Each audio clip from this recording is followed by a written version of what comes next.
আমি তখনই বলছিলাম এই স্বাস্থ্যমন্ত্রী হচ্ছে একটা, স্বাস্থ্য উপদেষ্টা হচ্ছে একটা অযোগ্য উপদেষ্টা। 12 দিনের মাথায় বলছিলাম না?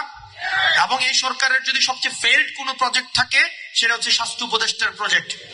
এবং আমরা আবারও বলেছিলাম এই স্বাস্থ্য উপদেষ্টা যত বেতন ভাতা নিয়েছে, এই বেতন ভাতা হচ্ছে সরকারের রাষ্ট্রীয় কোষাগারের সবচেয়ে বড় অপচয় হয়েছে।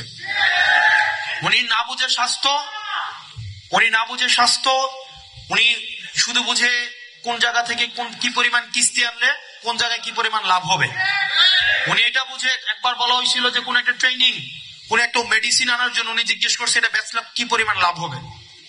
তো উনি হচ্ছেন এই ধরনের উপদেষ্টা। এই স্বাস্থ্য উপদেষ্টার এই যে ব্যর্থতার দায় আমাদেরকে জাতি হিসেবে অনেকদিন টানতে হবে। এবং আমার এক ভাই ছিল খুলনার, চোখ হারিয়েছে। ওর চোখ হারানোর পিছনে সবচেয়ে বড় অবদান হচ্ছে এই স্বাস্থ্য উপদেষ্টা। যদি যথাসময়ে চিকিৎসার ব্যবস্থা করা যাইতো তাহলে আজকে এই ক্ষতি তার হতো না। কিন্তু উনি লাভ ক্ষতি হিসাব করে হচ্ছে উনি চিকিৎসা করাইছেন, যেটার একক দায় এই স্বাস্থ্য উপদেষ্টাকে নিতে হবে। একটা অযোগ্যতা।